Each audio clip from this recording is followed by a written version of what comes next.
answer. I protest. I am not a merry man. You're listening to The Mean Geek, comics podcasting on the very ragged, raw, leading edge of friggin' civility.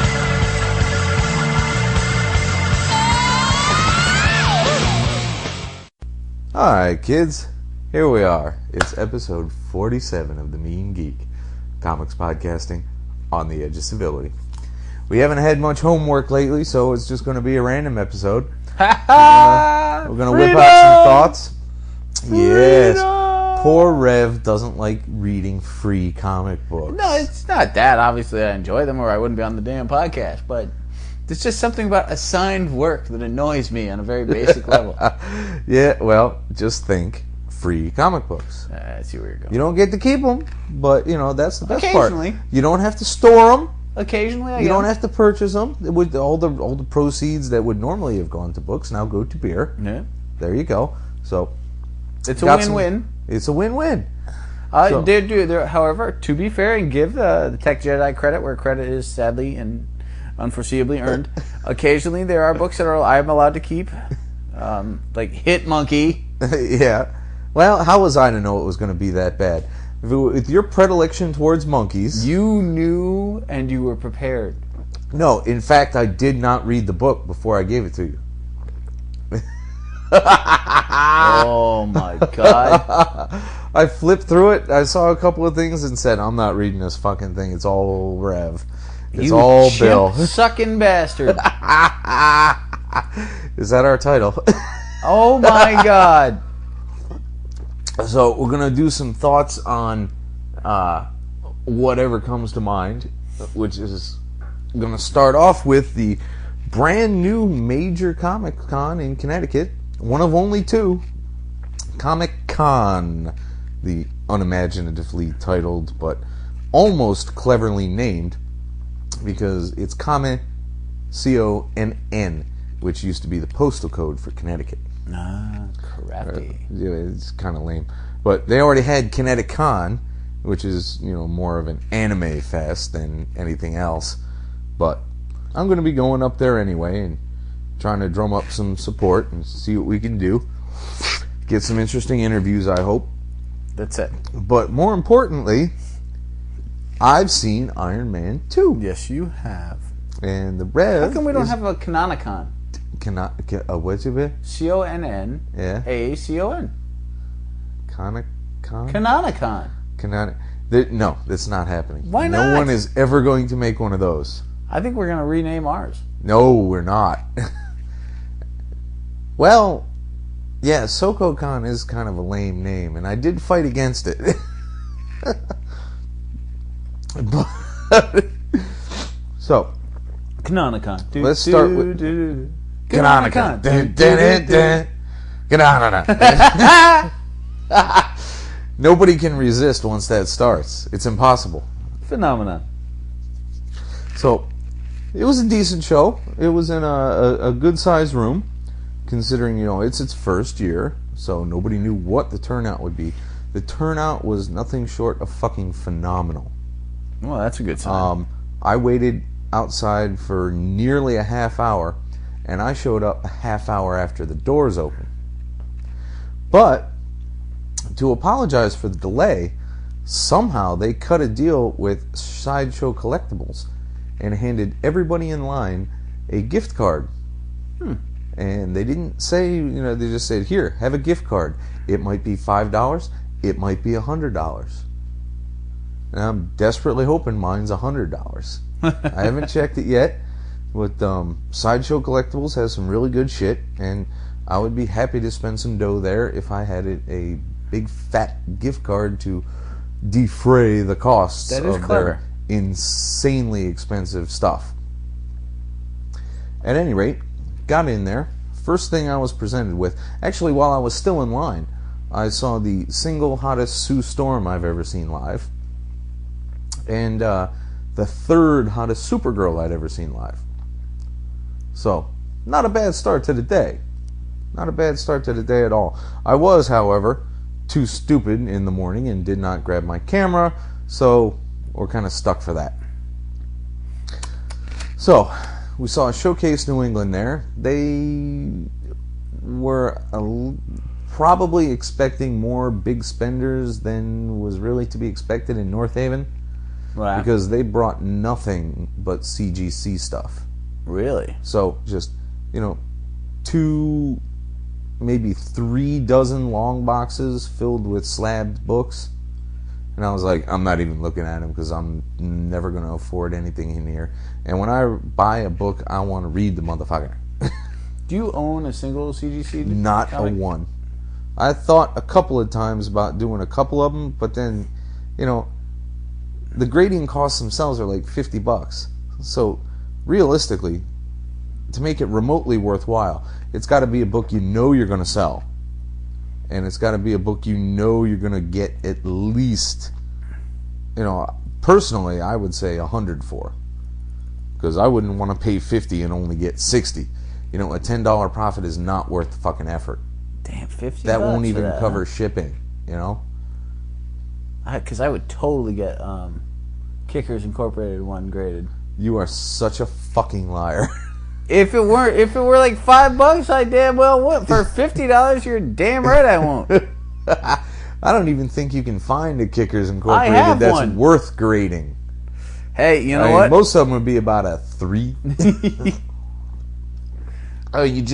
It's difficult to grade them high with the shit stains on it from wiping your ass with it. Kickers Incorporated 9.9. No such thing. When they've been rifled through in 10 for a dime boxes, you're not going to find a great condition for that. It does seem unlikely. So, then I walked around to the Star Wars guy, Right. who had some really nice figures, and a set that I would not have bought otherwise, but I kind of knew the guy from our show, so he gave me a deal on it. Nice Evolution of the Sith set. 3 figures, 2 from the Knights of the Old Republic games, Darth Bane and Darth Nihilus. Okay. And then Darth Maul. Because, I guess they already had the models for Maul, so they just throw them in the package to offset the new development cost of the other 2 figures. But I got away with that with only $20. Nice. He said that he could easily have split the box and gotten like 60 for it. So, that wasn't a bad thing. And I saw a couple other things that I was thinking about getting, but I was like, no, we got some interesting shit going on at work, and I'm not sure I want to be spending over much, But it was only $10 to get in, and that's always a good thing. $10 is barely noticeable on the kind of scale you're dealing with at a show. When San Diego is $75 for 2 days, Yep. Then I wandered around to the Rebel Alliance table, the Rebel something unit. Right. I don't know what they're calling themselves. Where I saw the single hottest Mara Jade I'd ever seen. Appreciated that. A decent Vader. A full-size, mostly functional R2-D2. Really? Yep. Was very cool. Very cool. Looked awesome. Talked to the guy about Force Effects lightsabers and custom-made lightsabers. That was pretty cool. Although he essentially told me the one I bought at DragonCon a couple years ago was shit. The look on his face was, he tried to be impressed with it, that I got a deal for it, but he was like, yeah, everybody gets Force Effects. It's nothing. So what's the correct lightsaber to buy? A custom one, apparently, which is never going to happen for me because they start off at a minimum of 200. And, that's just... I would love to one day be hanging around with, like, New York Jedi and doing all kinds of neat shit, stage combat stuff. But not for $200 a pop. I don't know. You've already spent that in fencing lessons to be able to start that dream. Yeah, but that's an actual sport, and it ameliorates the swivel chair spread, okay? So, there's an actual point to real fencing. So I didn't get to talk to the 501st guys while they were there. They had 2 really good-looking stormtroopers and a really good scout trooper. They were nice. Liked watching them. A couple of Jedi who looked pretty standard. Nothing really outstanding there. And they had that wrestler from the 80s, Ox Bradley or something Baker, like that. late 70s, early 80s. Yeah. The Heart Punch. I guess, with a crazy-ass mustache, who was hawking a raffle for a bike. Motorcycle. A bicycle. Unexpected. Yes. And he was just shouting all day long, $1, get you the ticket for the raffle. There's a great bike. It's an $80 bike. I'm like, I'm not impressed by an $80 bike, Ox. I'm impressed by the gray you've got in your twack the fuck out mustache. But, you know, wrestling guys are not... Your cup of tea. Not when they're that old. You know, that far past their prime. I mean, if Hulk Hogan was there, I mean, he's definitely way past his prime. But I knew the guy when I was watching wrestling as a young teenager. So that's a whole nother bag right there. Yeah, fair enough. You know, if Jake the Snake was there, you know, I'd be disappointed about how fat he's gotten. But it's Jake the fucking Snake. So, you know, I'd get his autograph. I wandered around. I talked to the guys at Reality Wasted podcast. They seemed like good fellas. Had they heard of us? No, of course not. What kind of question is that? So, but I think we should definitely solicit them to get a cooperative crossover thing going there with Skype. That could be fun. Skype? I've talked to you about Skype before. Talk again. Phone calls over the internet. Oh, yes. Yes, you have. Killing me. Absolutely killing me, dude. What the fuck? Dude, it just seems awkward to hold the computer up to your ear. That's not how you do it, dude. Never mind. Anyway. So, yeah, they were fun guys to talk to. Apparently, they're actually a comedy troupe. Oh, yeah? And, you know, they like to just... They started out with geeky stuff, and now they're just moving over to, you know, just about anything pop culture that they can, you know, make fun of and make jokes about. But this seemed like fun. I talked to a guy with a webcomic. Seemed like an okay guy. But unfortunately, I left his flyer at home, so I can't pimp him out right now. Did you check out the comic? Yeah, well, I read what he had, but he printed it so small that I couldn't actually tell what the fuck he was saying. This is the program for it. Oh, for the show. Sorry about that, Rev. Just go get it. It'll be okay. Rev's getting old. He doesn't like to move. Fuck off! True, but still. Alright, what do we got here? Let's see. Alright, got Flash right on the cover.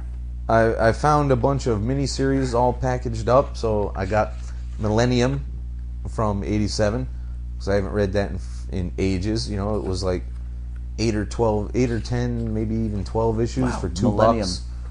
So I figured for $2, even if it's horrifying, you know, that's 10 cents a pop. Who do I give a shit about it for 10 cents a pop?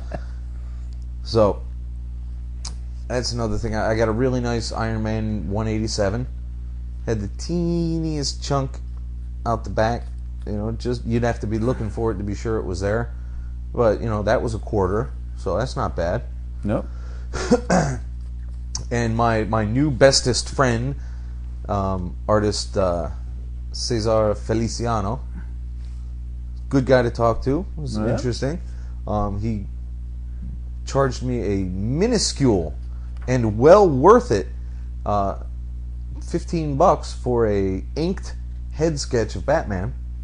Looked really good. Did it in about 20 minutes. While I wandered over to the opposite aisle and talked to Ron Marz for a good 15 minutes. Mr. Ron Marz. Whose stuff I've mostly enjoyed for the most part. No, Ron, it's true. I love everything you've ever done. Ever, ever, ever. Please be on our podcast. Let's see. So, Ron Marz, well, he did Silver Surfer at Marvel, which I know you enjoyed. Yeah, I dug the hell out of that. Let's see. He did Green Arrow, which you enjoy. Star Wars. Witchblade. Ooh. Yeah, actually, I bought 2 of the Witchblade trades he did for $5 a pop, which is a huge deal. He signed them for me. And I listened to him talk to a guy about digital comics distribution for a while. And he released some very interesting numbers about how the comics industry deals with royalties and printing costs, etc., etc. It was very enlightening. So I dug that. Didn't buy a whole hell of a lot else because it was just so fucking packed. Once people found the dollar boxes and the quarter bins, you couldn't get to them because I mean they were like you. I will flip through a few at a time, real fast, like brrr, brrr, and then skip a few and brrr. You will literally pop every fucking book over until you see something cool. Which is why I find all the cool things. True, but it keeps other people from getting to shit. I swear my knees were about to pop off after I stood up after 20 minutes of pouring through 4 long boxes on the floor. Now, I've mellowed on that considerably. I would certainly move away. If somebody's trying to get into the box, there's nothing I'm looking for so badly that I need to check every comic in a box. Whereas the people are sitting there with their lists and their spreadsheets and yeah, their old daisy wheel printer friggin' printed out long sheets. But one of the few things that did disappoint me, almost nobody was dealing in cheap trades. Actually, almost nobody was dealing in trades at all. Because there's a limited market for trades. Well, that's not what I've been coming across the last year or so. Well, at your show, there was only one person who really carried anything in the way of trades. And that was Cabo himself. No. Cabo had some excess stuff that he threw at the $5 a piece, which is the only reason they moved. Right. Then there was that guy in the left corner, pretty much our diametric opposite. Yes. You know, the guy who tipped me for moving boxes. Okay, just so you know, kids, we're watching Casino Royale, and a girl just came out of the water, and she's incredibly hot.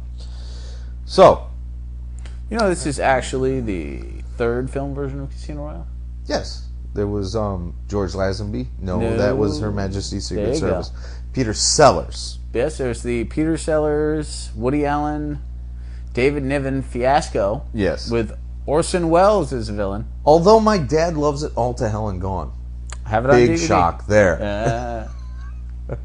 I love my pop, but his taste in popular entertainment leaves much to be desired.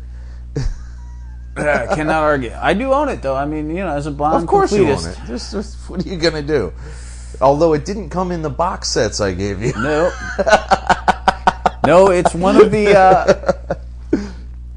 the 4 Bond films that I've had to buy separate of the box sets that I got. Yes, it's part with Casino Royale, the 1950s American television show with Johnny Bond, the American. Oh, and my pop appreciates those Bonds you gave him as, you know. Oh, excellent. When I bought you those box sets as compensation for those 400,000 comics you gave me. And you gave me all your singles. He loved it. He was just like, he was shitting himself. He was so happy to have that many Bond movies. He appreciated it. I do love the Bond. And to a much lesser degree, your dad. Not knocking the man, but, you know, James Bond, you know, there's a big difference. All right, so, but the big fiasco of the show was, of course... Somebody didn't show up. Somebody you were excited to see. And, well, he didn't have a choice in not showing up. Such is life. Otherwise, I'd have been camped out overnight waiting for that man. Poor Dick Giordano died before he could show up to that show. Not who I was referring to, but very sad. Oh. Oops. Who else? So who are you talking about? Who else didn't show? Him. I thought you told me that Iron Man... Iron Man. Bob Layton. Oh, Bob Layton, yes. I was very disappointed by Bob Layton. Maybe he showed up later, but I wasn't going to stand. He was not there, and I did not. I saw a couple of empty, small sections of empty tables, but I did not see a sign for him. So either he showed up real late, or he didn't show up at all. Now, in either case, I had a couple of things ready for him to do. And what'd you bring with you? I brought, the only thing that matters to me by Bob Layton, a bunch of Iron Man from the 80s. I popped open my comic base archive edition, and I popped in Bob Layton's name, and it showed me a bunch of stuff I had. I went and grabbed it, didn't even care. It was from the silver and red era. Yeah, you got a bunch of those for me too. Yeah. So probably you have quite a few of them. Yeah. So, I lugged those around for no reason. Curse you! And I wanted to get some stuff from Dan Jurgens, but every time I went over there, he had way too many people to bother with. Now, to be fair though, you were in and out very quickly. No, not that quickly. That's what she said. I showed up right around 10:30. I got in there by 11. And considering the size of the room, hanging around there 3 hours was plenty. I didn't see the 2 panels they had or the author signing for the guy I don't know anything about. And so, I'm thinking I'm hoping they'll expand it next year, because, man, if they can get Bob Layton and Ron Marz and Dan Jurgens of all people, then God, once they get a rep, I mean, who are they going to have next year? There you go. That's going to be. I'm down with that shit. You see who they didn't have though? Who didn't? They didn't. Yes, they didn't have our Ron friend, Ron Garney. Mr. Ron Garney. Mr. Ron Garney. Mr. Frightening MMA fucking future star Ron Garney, who was laid low by his 2-year-old son. But with an injury that would have kept my ass from showing up at all. Yeah, I wouldn't have got out of bed, man. That was salute, Mr. Garney. You are a trooper for coming out to our show with a scratched cornea. Cannot thank you enough. Again, my it's eyeball been 2 months, leaks, but we're still home. thanking you. We so appreciate it. So that was pretty much the show. It was good. They got on TV. That's good exposure. Yeah. When I got there, there was Channel 8 was sitting there. WTNH, the local ABC affiliate. Not that any of you give a shit. Particularly you, John, since you're, several states over. So yeah, that was the show. That was enjoyable. I did dig it. I did not get assaulted by the fanboy funk. Thank you very much. Very nice. Appreciated that. And if we're really lucky and the Rev and I work together on this and play our cards just right, we'll have some guests, some actual guests who are producing real work in the fucking art field and on our podcast. What do you think of that, Bubba? I am shocked and appalled. What could you possibly ask Ron Marz? Do I have free reign or? Right now you do, oh, yes. All right. If we actually get him on the phone, you're taking a Valium. God damn it. What would you ask him? I would ask him, obviously the main thing to me would be the difference in working basically for himself in Top Cow. Yeah. Versus, here's a man who's worked on Silver Surfer, he's worked on Green Lantern. Some he's really worked good for Green Lantern stuff. Yeah, he's done the big two, and now he's over at Top Cow. Yep.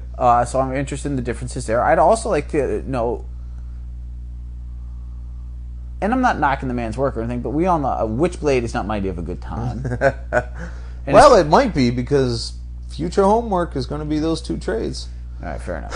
But I got them particularly because there was the lead up to and the inclusion of the Witchblade's actual origin. Oh, okay. And his current book is The Magdalena, which I've not read. Yeah. I haven't read The Magdalena since it came out long, long ago. And despite, Ron Marz's stellar name on it, I'm not sure I need to add that to my list for economic purposes. Well, you see what I'm saying. You can't afford to, and you can't read everything. You can't afford to. You certainly can't own everything. But you've got to miss, even when you get involved in something where it's creator owned and you've got rights and you're in a much better atmosphere, shall we say? Yeah. You've got to miss going to work on Green Lantern. Yeah, I can see what you're saying. I follow you right there. So I'm very curious what that's like, because I certainly have never worked on anything famous and then moved on to my own. I barely work. So really, it's an entirely different mindset. But you have to figure there's a huge change. And maybe you get more excited because you own it.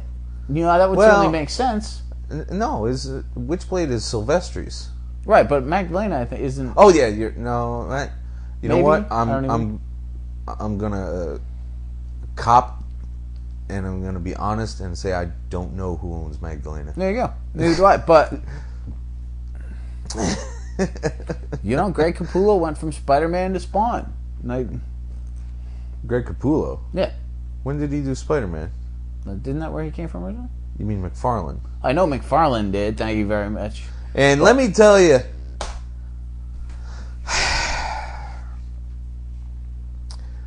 many months ago, and this is one of the few times I haven't instantly read anything I purchased, I got 2 of the Marvel Visionaries series of Peter David's Hulk. Oh, yeah.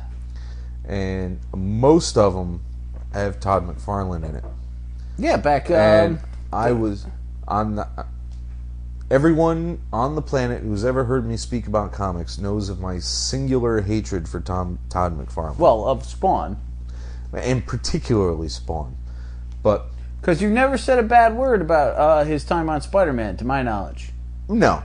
But I also haven't cracked a Spider-Man from that era in years. You also don't own a ton. Not a ton, no. But looking through these Peter David Visionaries with him, ugh. Fucking ugh. I don't really know what ugh means, but... Ugh. Blah. I need a beer to get the taste out of my mouth. Fuck that. It's so utterly over-rendered. Some of the composition I enjoyed. It wasn't bad.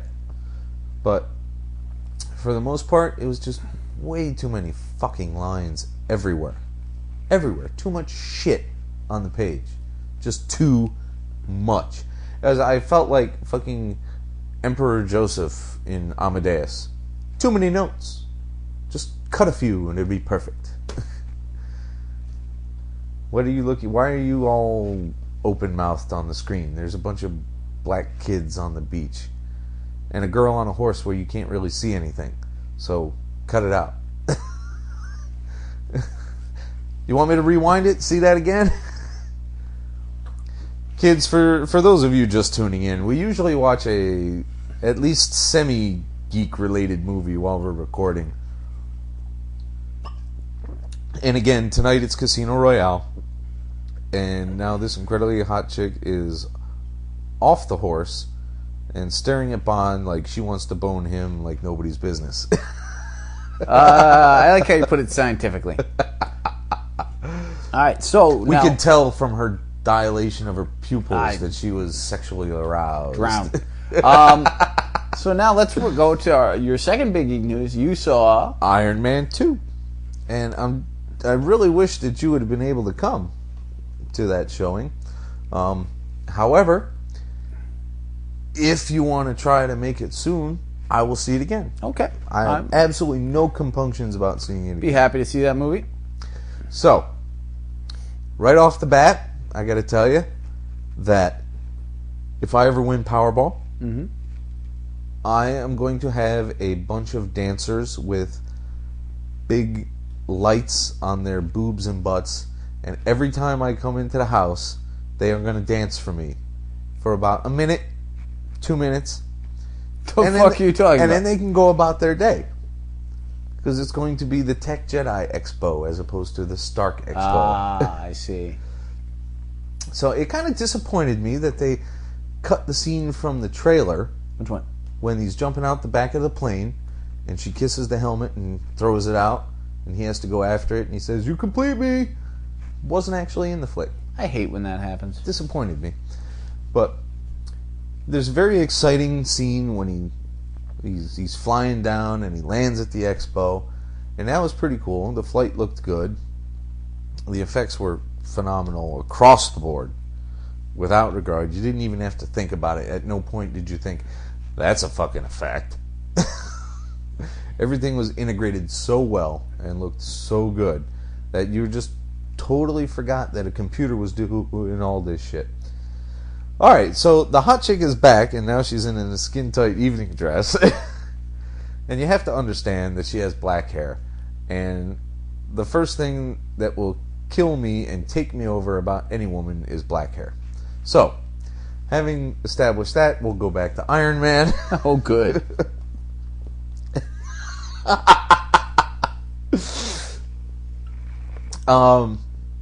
Yeah, so he has the Stark Expo, and he's being so incredibly fucking narcissistic through it. Which is okay for the movie, Tony. And if you want him to be a douchebag who thinks he's more correct and has more knowledge than anyone else, it's fine with the books. But my Tony has always been, I wouldn't say humble, Yeah, really. You can't. Yeah, no. Humble wasn't it. But he was never this over-the-top self-involved. I mean, he was just way the fuck out there. But I will tell you this about Gary Shandling's character. Any senator who would say, "Fuck you, Mr. Stark, fuck you, Tony," I would vote for in a second. In the middle of the hearing, and they bleeped it out, of course, but, you know, they're showing on his face, and anyone on the planet can read "fuck you" lip reading. I was like, I'd vote for him. In the middle of everybody, he's saying "fuck off." Very nice. But I don't think Tony would treat a senator in the middle of a hearing with that little regard, even if he hated him. You know, he was just so flippant, and so, "You don't matter to me because I'm Tony Stark." No, I mean, he would show him a little deference. He still wouldn't give up the armor, you know. He would still say things like, "You want my property, you can't have it." But I really don't think he would be so flip, you know. That's Tony, possible. Tony always had a very serious streak to him. That's true, but you have to remember, when you see a film based on a comic book, you have to accept that it's not the comic book. Oh no, I'm not having a problem for the majority of it. But in this case, what you're not thinking about is that this Tony Stark hasn't gone through alcoholism. Oh, he's in the middle of it, big time. Right, but you're carrying, like, he's still the billionaire playboy industrialist. Yeah. And the superhero. Yeah, yep, superhero. Yep. I'm sorry, there's a brunette on the screen. I can't do it. With a great smile. And a hot rack. The triumvirate AJ. Anyway, I almost said Holy Trinity, but that would have been wrong. But there's always an evolution in the film where the character can't move at the same pace that you're used to. You're looking at a Tony Stark who's been around for 60 years. Well, I'm exaggerating. 45 anyway. But, you know, in the beginning he was more of a happy-go-lucky playboy type. Yeah. And he's in the beginning in film, you know, so you have to carry that along. The current Tony Stark wouldn't say, "You complete me jumping out of an airplane" either in a comic No, book. he wouldn't. He And absolutely more's the wouldn't. pity. But, you know, I was reading all those Tales of Suspense you got me for Christmas. Yeah, the graphic. Pepper fucking hated Happy. Absolutely hated him. And then when she finally realized that Tony wasn't going to go to town, she married his ass.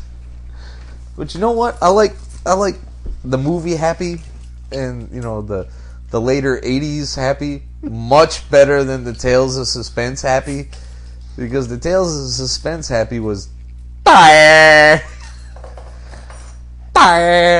a boxer. I kept every other panel. I was expecting him to be like fucking what's the character from Death to Smoochie? Oh, okay. Oh. No, I'm Spinner. And he was constantly plotting to get Pepper. He's just trying so hard, and Pepper is just like, you're such a lout. You're a brutish lout. I don't want anything to fucking do with you. Sweet. Just a happy-go-lucky tale. I almost kept. Much like when I handed over all my comics, there are a few that were painful. One was Captain America and the Porcupine. Yep. Another was the classic Iron Man from the mid-'80s. Probably Bob Layton, actually. Mm-hmm. Dave Michelini, maybe. Where Spy Master had to face the fury of Happy Hogan. Oh. Happy died for a while somewhere in there. Yes, yeah, I want to say he had cancer, or I don't remember. He's still dead. I don't even know he's back. He was dead only like he's totally back. Somewhere in that stack of homework, he's back. Dear God. It's insane. Even Happy Hogan can't stay dead. Bastards. Of all people. No, back to the movie.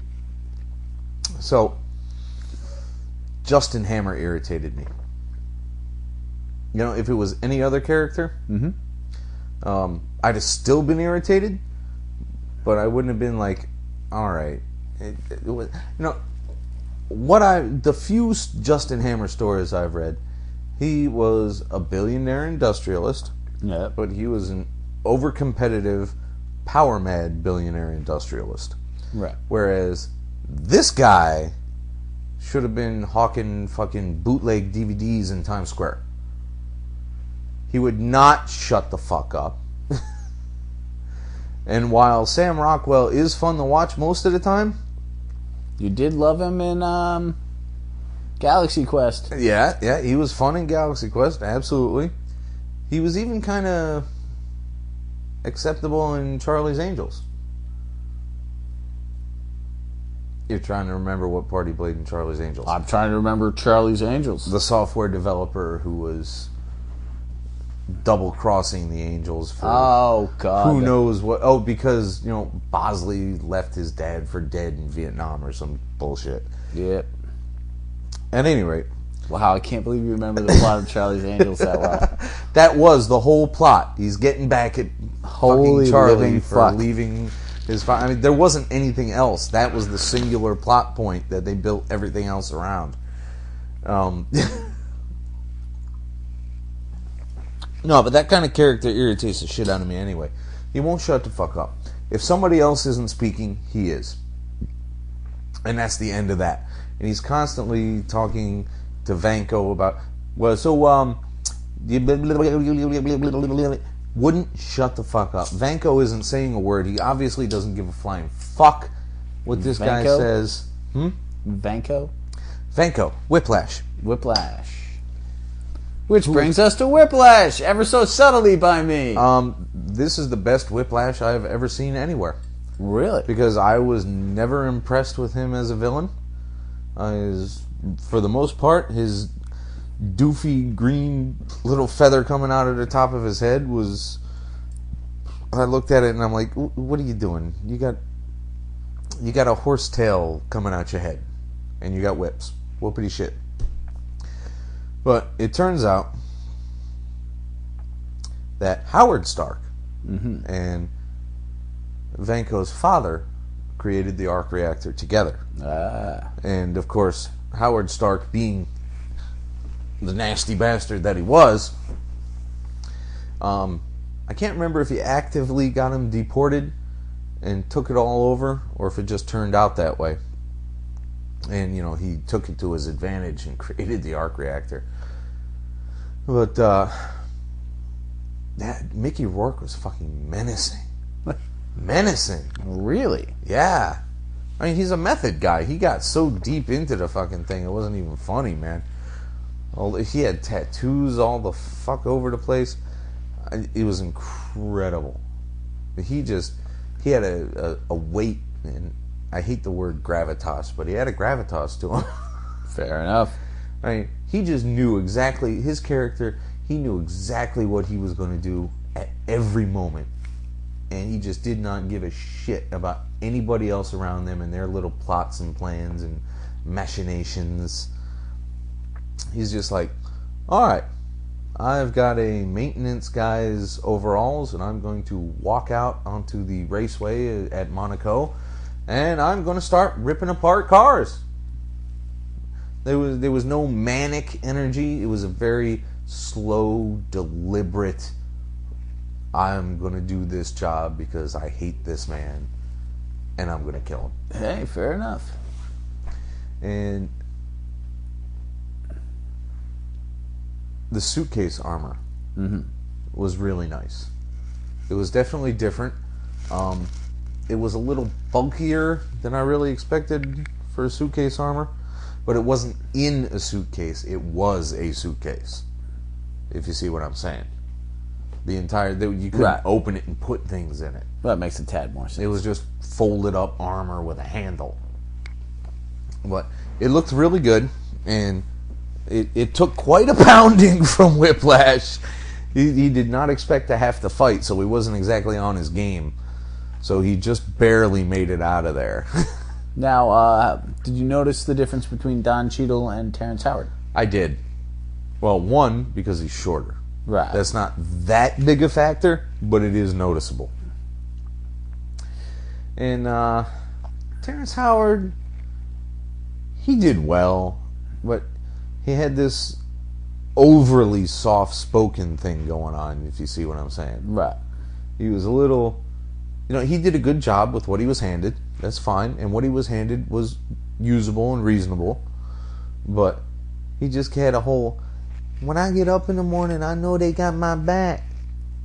Whereas Don Cheadle was like, you're going to give me the army, man. And finally, in the finest Marvel tradition, two heroes fight each other. Classic. It's about damn time. And this is where the alcoholism thing comes into play. Mm-hmm. Because he was at his own birthday party, and he was running around his house with all these guests in his armor, rocked off his ass, dancing in the armor. Dear God. Yeah. Rhodey comes in, tells him, look, you are being so undignified right now. You're being such a little kid. You need to stop this now. And he wouldn't do it, and he essentially tells him to fuck off. So Rhodey goes down and gets the unpainted Mark II, hops in. Of course, he doesn't know how to really use it, so the fight's actually kind of equal because, Stark is off his ass drunk. And, he finally ends up beating the shit out of Tony because Tony's so drunk. Right. So, and he's just like, you know what? You're not doing what you're supposed to be doing. You're not acting how a man's supposed to be acting. I'm gone. And he takes the armor to the military. This whole time, Vanko is kind of working on drones for Hammer. Right. He's not really doing a whole lot for him. He made arc reactors to power them, but he didn't deal with any of the AI or anything like that because they had already engineered most of it. He was busy working on his whips. So Hammer creates a set, and I thought it because in the trailer, the fight where War Machine and Iron Man are fighting back to back. Right. That was so fast you couldn't tell what the fuck they were fighting. That's It true. was these drones. I thought they might be guardsmen. Okay. You know, the green, interesting but not wow armor that they give to prison guards Right. and shield operatives. It would have been neat to see mandroids, though. It would have been neat to see mandroids. Now, did you stay till the end of the film? I After the credits? absolutely did. And no one, I'm sure, will be surprised that there was a little tidbit at the end. And I'm going to run out on a limb here and say you're not going to be overly concerned if I tell you what it is. So, Agent Coulson is back. The SHIELD guy. Right. And he's supposed to be watching over Stark. Stark was ostensibly under house arrest. Right. You know, Nick Fury came by, told him all this shit about his father, told him he's got to be better than his father, got to be better than what he's doing now, getting drunk and fighting his best friend. And he gives him a bunch of his father's old effects. So that was a neat little scene. It was a good long scene too. It was a good 5 minutes, which in a movie like this is forever, because you know the rapid cuts, the need to get to another fight, Right. the need to advance the plot. Where was I? The tidbit at the end. Ah, yes. So Agent Coulson gets called away. There's about probably 20, maybe even 30 minutes left in the flick when he gets called away. The credits roll. You see him driving around the desert, which may or may not be an indication that he's in Oklahoma. Hard to tell. He comes up, and there's this crater. There's a long shot on a crater. And he gets a phone call. He gets out of his car, he takes a phone call, and he says, "Yes, sir, we found it." And then they come in from a shot from the bottom of the crater, and they come up, and into the picture comes Mjolnir. And then boom, it's done. Dun dun dun dun. So, it looked good. It didn't look plasticky. It looked like it had some fucking heft to it. It looked like something that you would go in with the intention of bashing the fuck out of somebody with. Thor is coming. And I'm very happy about that. Did you catch that photo yet? Nope. No, you got to go find it. Old Chris Pine. Chris Pine? Chris Pine, the guy kid from Star Trek. Yeah, Kirk's father. Mm-hmm. Yeah, he's looking pretty good. He's got the beard on. You know, the cape looks like real material. It doesn't look like some lame ass silky material. It looks like something somebody would wrap themselves around in to stay cold in the fucking frigid north. It looks like a useful cape. Okay. So the chainmail looks okay. Well, not chain. It's kind of a weird plate. It's not really plate either. It's kind of, you'll see. And I'm sure anybody who's hearing this has already seen the fucking thing anyway. So Well, if not, they're probably already pissed off that you gave away the entire plot to Iron Man. So we're covered. yeah, well, they didn't we tell you right off the fucking bat that we're a spoiler podcast. We're not journalists. We're not here to save your virgin fucking ears from any surprises. That is true. I'm not a journalist. I mean, we are not the cutting edge of fucking anything. I cut myself the other day. I'm sure you did. You know, you work with boxes that often, box cutters. Put the fucking thing away. What? You know, somebody talks boxes, he whips out a knife. It's what I do. Yeah, and that's the problem. Hurtful. Sometimes. Any thoughts on anything you've it sounds like a good encountered movie. lately? No, I enjoyed the hell out of it. Except for Justin Hammer. Oh, you know what? We haven't hit on Scarlett Johansson yet. Let me tell you! Severely underutilized. They needed to put her in a lot more scenes. We watched The Island a few podcasts ago. Yep. And she looked really fucking good. Yep. Now, imagine her in a tight business skirt suit type effect. With her hair down, no glasses on, white blouse. You're creeping me out, dude. But then, of course, she's Natasha Romanoff. So she did some really good wire work, and I think she really did do it all herself. Or at least a large portion of it. And she kicked some major ass. Poor Happy was it Happy or was it Rhodey? It was Happy.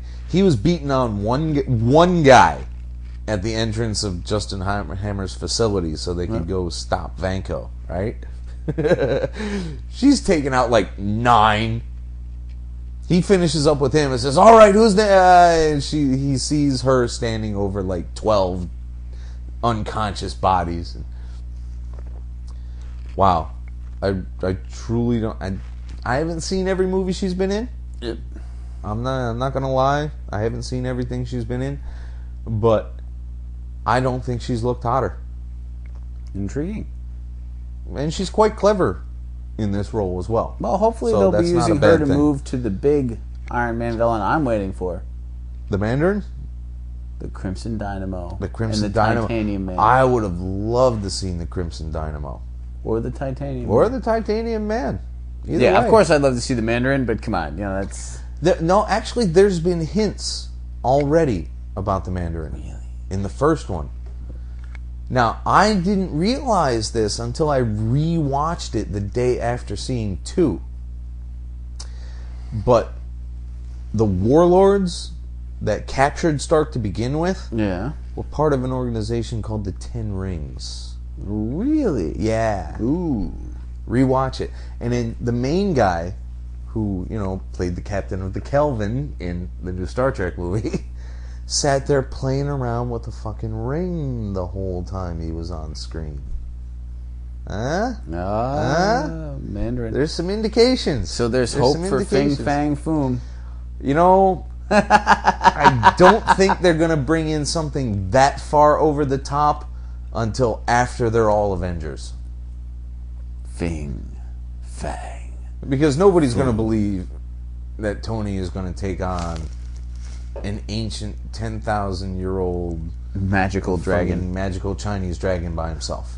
Nobody's going to Ancient believe that. Chinese secret, huh? And there's another indication. You got to remember, the Midgard serpent disguised himself as Fin Fang Foom when he fought Thor. There you go. Yeah, in that huge splash page only issue by Simonson. One of the few I don't have. One of the few I no longer have. It's impossible to find. Utterly impossible to find. If I had ever seen it at a show or a convention, I'd have snapped it up like that. You cannot find this fucking thing. Mind-boggling. So what you been thinking of lately on comics? Comics, I just picked up a graphic, as you know, for Ultimate Fantastic Four, which I enjoyed. I am going to get back into purchasing some graphics, so I need to look into that. I am always obsessed with the Goon, which I can't fully explain. Oh, I have a Goon graphic sitting in my pull folder at Kurt's. But every time I think about getting it, the weekly pull otherwise is just fucking tremendous. But it is set aside. Which it's one is ready it? for you. I don't know. It's not one of the ones I have, though. No. You only got the one. No, remember I picked up a bunch of other ones. Okay, you better show them to me. I offered to let you read them, and you're like, no, I've read one. Fuck off. That's an exact quote, kids. Pretty much. No, I've already read it once. Not everything is everybody's bag. And it can't be. So, I don't like Tales of the Force, and you don't like the Goon. Tales of the Jedi, Tales of the Sith. Tales of the Force. I guess that would cover the whole thing. Yeah. It's a banner thing. But now there's, two of the Star Wars books are over. So, I could have had if I wanted to spend the money, I could have had a frighteningly large run from like 79 the old to school the end Marvel of the Marvels. And I was like, I can't. How much? It was getting hot. I was getting stinky. I didn't want to be the only person in there suffering from the fanboy funk. I had to get out. How much was the run? Well, it wasn't a complete run, and it wasn't a... there was like 4 or 5 issues, a gap of like 20, right, and like 6, 8 issues, but they were $1 a pop, and they started from like 22. You totally should have grabbed those. I should have. But I was also in the middle of debating whether I should get some Ron Purcell inked original art. Which you also didn't buy, I'm betting. The page I saw I really wanted was $100. There was another one that was decent and I would have settled for, but it was still only $80. I'm like, well, I can settle for this guy's sketch over here, this headshot, which was $15, or I could forego any other purchases this week at all of any sort, comic-wise, and get this original art page. And I went for volume over quality. What are you going to do? But it was a good day. I'm glad to hear it. The week before was a good week, hanging out with all the guys, watching Iron Man 2. Yeah, a little bit pissed I didn't get to do that, but Well, shockingly enough, I was at work. so there's now you still haven't seen Kick-Ass either, have Nope. you? I haven't been to a Damn. movie in... Christ. What was the last flick you saw? Yeah, sad. Ugh. Um, Well, the last one Sherlock I had Holmes. seen. The last one okay. Well, that's not a bad thing. The last one I had seen before Kick-Ass was Wolfman. And I rather enjoyed that, but that experience is forever going to be tainted by the companion I had watching that. the company you keep. Yeah. The company that refuses to keep me by dumping my poor ass. So, fuck her. You tried. Yeah, well, I mean, I would have enjoyed it, but it wasn't ever going to happen. So, at any rate, we're right about our normal time to call it even, kids. So, having established that, gone through all the things we've gone through, 2 episodes that will remain. we'd like to remind you that if there's anything at all you'd like to hear on our absolutely large 2-hour extravaganza Pardon me? episode 50, yes sir, I told you it would be 2 hours. You got to remember these things. I expect dinner. I'll get you dinner. All right, fair enough. I'll get you half a dinner. Yeah. You'll pay for the other half. Crap. Anyway, if there's anything you want to hear us talk about, rant about, curse about, Or anything you're tired of. If you don't want to... tell us to stop something for fuck's I sake. don't give a shit about Kickers Incorporated. Shut the fuck up. I'm a furry and I love my life. I banged a werewolf Dude, last there week. was a furry at the show. And you know what? She's never going to hear this, so I feel totally comfortable talking about it. She was, in fact, a bear. Oh. If she had taken off the suit, she would still be a fucking bear. Oh, God damn it. I thought about snapping a phone picture, but there's no way that my Piddly-Ant 1.3 megapixel phone would ever do that lump of fucking polyester fake animal anthropomorphizing fucking nut justice. I hate furries in the springtime. I hate furries in the fall. I hate furries in the summer. I really don't know what you're I singing. needed- I was hoping you would fucking ad-lib another line after that. I had no clue. I'm like, you just keep throwing shit out. I'm like, is this a real song? The fuck? I'm gonna write it tomorrow. But I hate furries most of all. That's all I got. I got nothing. Kids, we're done for the night.